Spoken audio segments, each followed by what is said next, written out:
Hey, Mr. Altor, this is Drew live with Limestone College with my demonstration speech on hitting a baseball. Hi everybody, I'm Drew Lydon, and as you know, baseball is America's pastime, and 90% of America has played baseball at one point in their life or another. And hitting is oftentimes arguably the hardest thing in the game, but with some of these basics that everybody can use from Little League to professionals, you might find hitting baseball a little easier if you decide to play.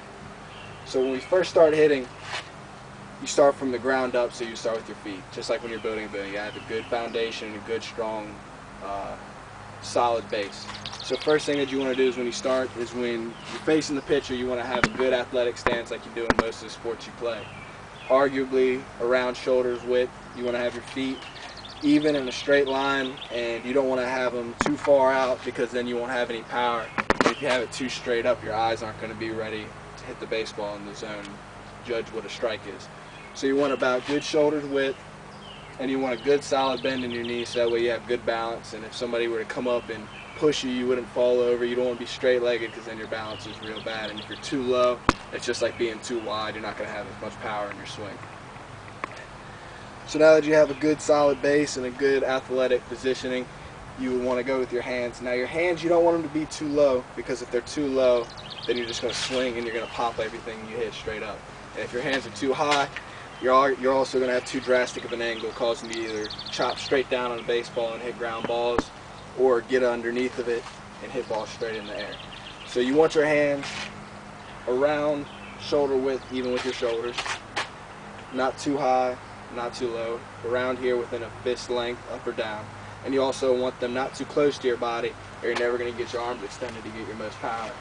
You also don't want them too far away from your body, because then you're going to come around every baseball, and an inside pitch, you're not going to hit as solid. So you want them about a fist, 2 fist length away from your chest. So you got a strong base, you got good positioning of your hands right here. Now also when you have your head, you want to try, if you can, to have both your eyes on the pitcher, because it's easier to see something with 2 eyes than it is with 1. So turn your head facing the pitcher. You don't want to be leaned back, you don't want to be straight up. You want to be in a good head down through your chest, sternum, your belly button, all the way in between your knees to have that good athletic base to swing with some power. Now when the pitch is coming, you start your swing with stride, which you can just move your foot about 3 inches in front of you, and that shifts all of your weight to your back leg, so that way you can get power going through your swing. So when your foot hits the ground, your hands should move back as well. So as your foot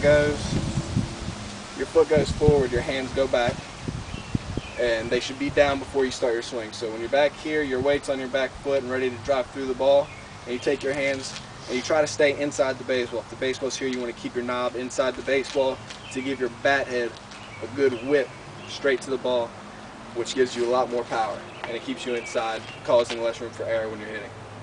And now the last part of the swing is the follow through.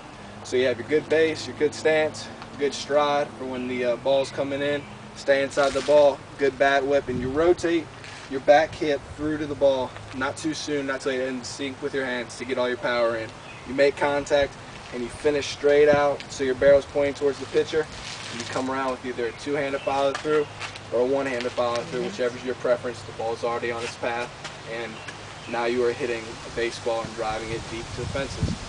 I hope with these tips that you'll be able to go out there and play baseball and make hitting a little bit easier to you, like it is for other players. Thank you. Bye. Peace.